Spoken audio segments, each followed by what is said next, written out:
Sure. Yeah. Okay. Part 2 of chapter 22 of the book God dictated to me as he dictated the Torah to Moses.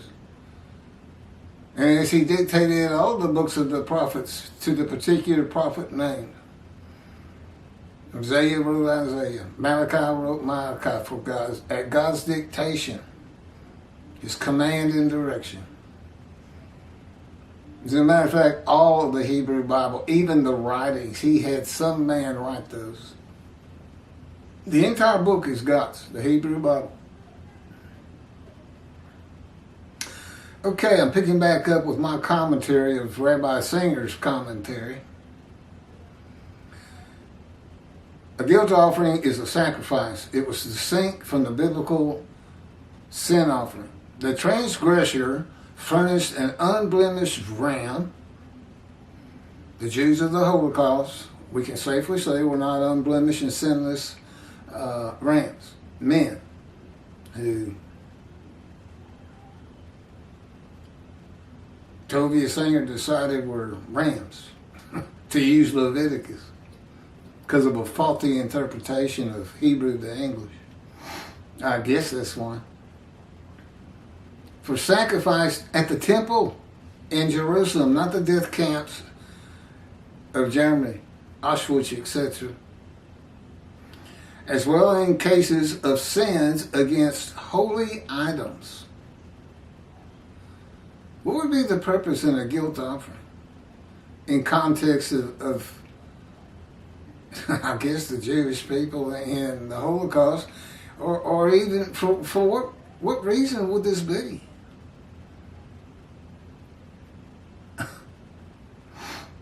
It describes his representation. The leper scholar, your sages got it. And I guess early rabbis. Okay, holy items. Sins against holy items, theft, the commission of fraud or false oaths, with monetary compensation to the victims for their loss, plus a markup of 20% of the value to cover the priest's earnings. And you offered an unblemished ram. The Jewish people murdered in the Holocaust had not made any unintentional transgressions against Hitler and did not make monetary compensation to Hitler. If they did, it is the people of Israel that... if they did. It is the people of Israel that makes themselves an offering for guilt in Rabbi Singer's analysis, though he seems to be saying Hitler made a guilt offering to God of blemished rams, who are the Jewish people. If the people of Israel are the righteous servant, how are they also the animal to be sacrificed as a guilt offering? Rabbi Singer says, the guilt offering is a fire offering in which all the parts are to go up in smoke, and the hides belong to the one making the offering. Notice he doesn't tell you this is a compensatory offering for theft and fraud, destruction of holy items. Again, what would the purpose be in that? I mentioned before that during the Holocaust, Hitler not only burned Jews in the ovens of Auschwitz, but he also used their skins as lampshades and their hair as stuffing for pillows. He sacrificed these people on the altars of ovens and kept their hides as his portion. Okay, the righteous servant, verse 11 or 12, I think it's 11. He receives the many as his portion. The many are the many made righteous, and as his spoil the multitude. But now he has Hitler receiving a portion. That's why I can't tell. Is he saying Hitler's the righteous servant? Because he's the one that receives a portion. And no, it's not lampshades made of Jewish skin. Hopefully it's donations from the many and the multitude so I can continue to teach this book and have people in God's presence. Wherever I am, God's presence will fill the room, along with the presence of the angel of his presence, the Holy Spirit. The difference in any room with people sitting in it while I speak is that presence would surround every single human being in there. But with me, that presence flows through me. It doesn't surround me. It goes through me. I literally have become part of the Shekinah. My spirit has. And so does every man in divine being. All of the prophets. Moses, David. You can find references to them being men in divine beings if you know how to read the Bible as I do. And of course I was taught by God. Again, Rabbi Singer seems to be saying that Hitler is the man of Isaiah 53 who makes, this is God's writing now, that was me already knowing what he wrote. Is saying Hitler is the man of Isaiah 53 who makes an offer of Israel as a Leviticus ram guilt offering and receives as his portion their hides. In Isaiah 53:12, God's righteous servant is given the many, it is 12, as his portion and the multitude as his spoil. This would be those people who believed in him that come back to Judaism and righteousness. They're witnesses of the first 6 verses. His portion is not the hides of the people Israel. Isaiah 53:12 also says, God's righteous servant is exposed to death. He is exposed to death by the disease that God afflicted him with, but is given long life to make the many righteous. Exposed to death is not death. Is near death, though he does not die as the victims of the Holocaust did. I've been exposed to death 4 times. And the last one was when I was crushed with lung cancer. Stage 4, untreatable. 22 years ago. Given 1 month to live. No treatment. They showed me the pictures of my lungs. White spots everywhere. Since then, I hadn't really seen a doctor, but I did go in to get some x-rays of my chest. Guess what? No white spots. The God of Israel removed them. And I say, well, he should, since he put them there. But that's just a joke between us. It wasn't funny. Gotta be careful with that. You never know when he's going to slam you to the ground in maltreatment. He slammed me to the ground many times. I think that's why Ezekiel had to be kept being told, Ezekiel, get up on your feet. It's because he's unconscious laying on the ground. He's done it to me on cement many times. Busting my chin open, wounded, cracking my skull. There's a nerve in here that is shot. It's all numb. And the angel calls me a numbskull sometimes. But he's laughing when he says it. Well, when God's rubbing it for me, he controls these hands. He'll do that. It's just to bother me. It's the fire refining. It changes your emotions. You get to where nothing bothers you. And he says you're going to need that in Israel. Because you're not going to have all of Israel walking into the Torah as they teach. He said there's going to be a lot of people who are observant who just can't believe that it's happening. They can't really believe what they say they believe. You're never going to get a greater evidence than being set before you. And you should be expecting. Nobody seems to know when the day of the Lord is. It's so simple. All you got to do is go to Jeremiah 31, which was written for the Roman dispersal. Whoever returned. God said all along, all you had to do is return. You don't have to be sinless. You don't have to try to guess and do number things to figure out what year I'll come, this and that. No, y'all come back, I'll come back. Make the land bloom again. That's Isaiah 31:29, I think, or 30. Rebuild Jerusalem and restore the ruined cities. And then I'll make this new covenant with you. New covenant, where do we find it? Malachi 3. It's the only place you can find it. That's when he announces the day of the Lord. Well, the dispersal has come back. They created Israel in 1948. The land does bloom again. Ruined cities restored. Tel Aviv, Jaffa, etc., etc. Jerusalem, major metropolitan area now, been rebuilt. It's the day of the Lord. Well, they don't teach it. They teach a Messianic era that comes when Moshiach comes. Well, Moshiach's here, anti-Semitism's up, and the sinning and evil people of this world are still here. And it's the day of the Lord. So, you go with what's in God's book from God, that I'm repeating on video, chapter by chapter, which I enjoyed doing. It was better than writing it. He can irritate you so much, especially early on in the fire, and still today. But I was so mad at him. I think he deleted some pages I typed. Just took my hand, and hit delete. And it blued it out first. I got up, I grabbed the computer, and I said, "It's going out the window. I'm going to destroy this computer." And I went like this. I don't think I'd have really done it, but his power. I can't do anything.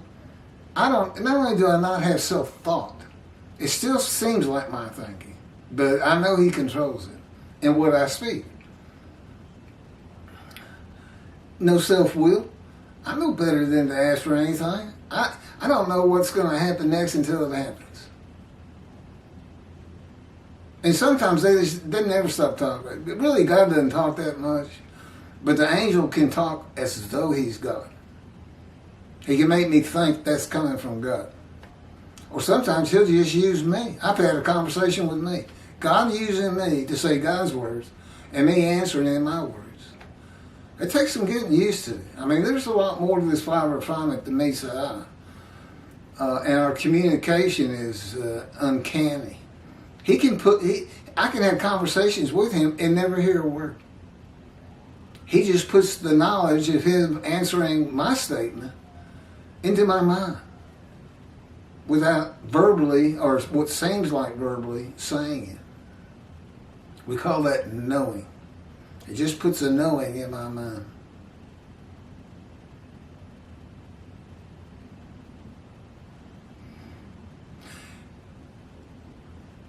God created an animal sacrificial atonement worship system of laws for a primitive, illiterate people to learn what sin, repentance, atonement, and worship are. And just as important, God says, and to cook their food. And eating animals raw was still going on in the time of Solomon. There's a good story on that. His soldiers just won a battle, and he went down there to the battlefield and saw his soldiers killing bulls and eating them raw. And he told them, he ran down there, "Stop. Bring your bulls up to my camp tonight. I'm going to build an altar for God."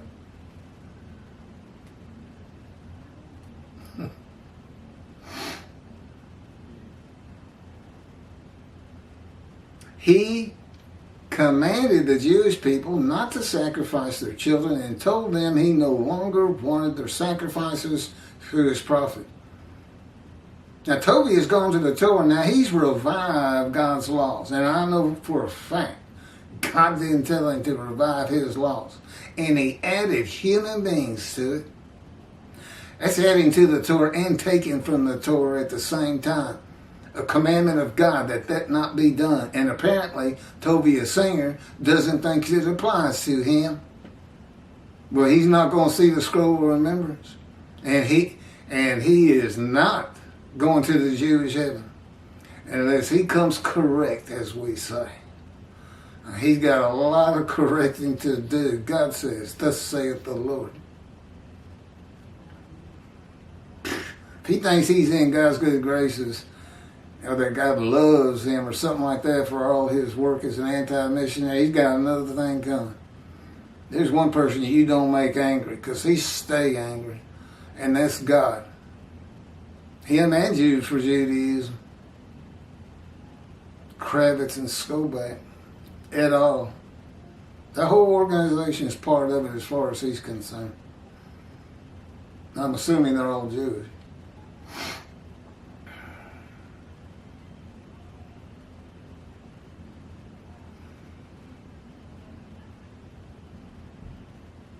The lessons of this teaching tool of the animal atonement, worship, sacrificial laws of the Torah were concluded. God never says these laws are to be applied to human beings, substituted for animals. The part of verse 10 of Isaiah 53, that if he made himself an offering for guilt, is interpreted by Rabbi Singer to be actually, literally, translated as guilt offering. And that a guilt offering is defined in Leviticus chapter 7. Now let's go there. That's just shocking to me. But he thinks he knows, he acts like he knows everything. To me, he's a pompous ass. Tell him I said so. Tell him righteous servant Moshe, the prophet like Moses and Elijah said it. And God controls his words. So that's basically coming from God. And that's God who just did that with my head.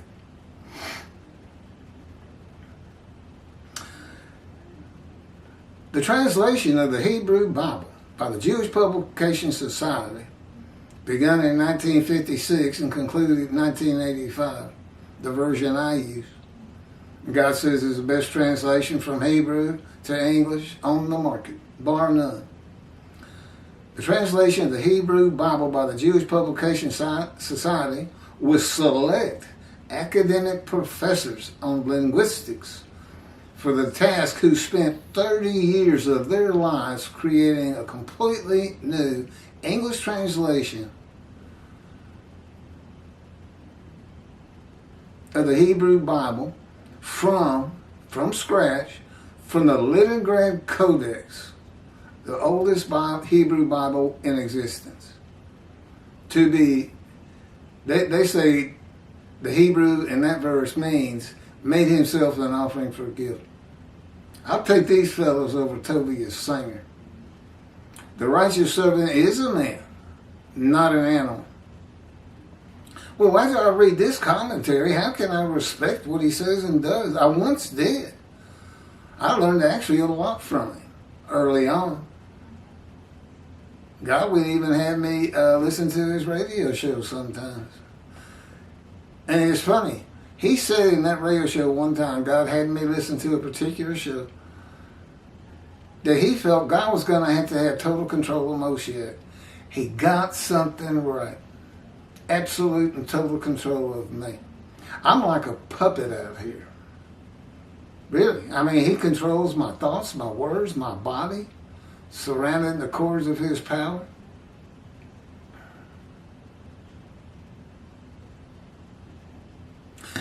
So, when an interpretation conflicts with God's teachings and laws, you look to what is wrong with the interpretation. Not to what is going wrong with God, something is wrong with God's teachings and laws, adding to them or taking from them. Rabbi Singer's interpretation does not fit Isaiah 53:10. Who receives a long life? It is not the murder of the Jewish people, and it is not Hitler. No one. Would God accept an animal sacrifice of blemished humans from the Gentile Hitler? No. He won't accept any human sacrifice, and he doesn't commit human sacrifice. Were the victims of the Holocaust crushed with disease? No. That if they made themselves an offering for guilt, they would receive long life and see their children? Of course not. No. Are the 6 million murdered Jews of the Holocaust all the Jewish people gathered as one man, Israel? No. Did God murder 6 million Jews to drive the Jews back to the promised land? Absolutely not. And he's offended by that, by the way. Have the Jewish people as one man made the many and a multitude righteous with their knowledge? Of course not. Certainly not the 6 million murdered in the Holocaust. The people of Israel are not God's righteous servant. I am. Moshiach, prophet like Moses, Elijah, and the man described in 53 are all for a time to come. 4 righteous servants, one description, implicitly and explicitly. That one description which covers my life and me.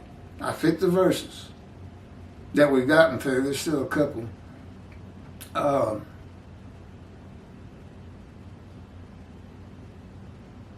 I'm all for it. Day of the Lord, 6 prophecies unfulfilled. One of them is the coming, the time to come of the 4 righteous servants. And 2 covenants to be delivered. Of course he's got to have his prophet like Moses in the day of the Lord. That's when the covenant of sin forgiveness comes. I mean, who do you think the angel of the covenant is that you desire? Well, if a covenant is going to be delivered, don't you think this is when we're going to find the prophet like Moses also? Tovia Singer says it's Joshua. I've already covered it, but that's ridiculous. What is unique about Moses is that God dictated the Torah to him. God has dictated 2 books to me of knowledge. Well, this book, Isaiah 53 in the day of the Lord, that I could not possibly have. Okay, next up. Righteous servant versus Israel, being Israel in Isaiah 53.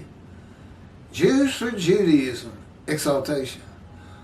I just told you what I thought about the commentary of Tovia Singer of Outreach Judaism. And doesn't get, if you found that entertaining, you're going to love this one. It's chapter 24. And I'm going to have to read, we've passed over 20. I don't know how that one happened, but we've intentionally passed over 22, which is in Isaiah 53, geared to show that Jesus doesn't fit any of the verses or the purpose. And of course it describes a Gentile, and it's in the Hebrew Bible, if you know how to read it. And Jesus is a Jew. He can't be the man of 53, and he's most certainly not the man of Isaiah 11, the anointed one, Messiah, or as the Jewish people say, Moshiach. Can't be Messiah. Can't be Moshiach. Can't be the righteous servant.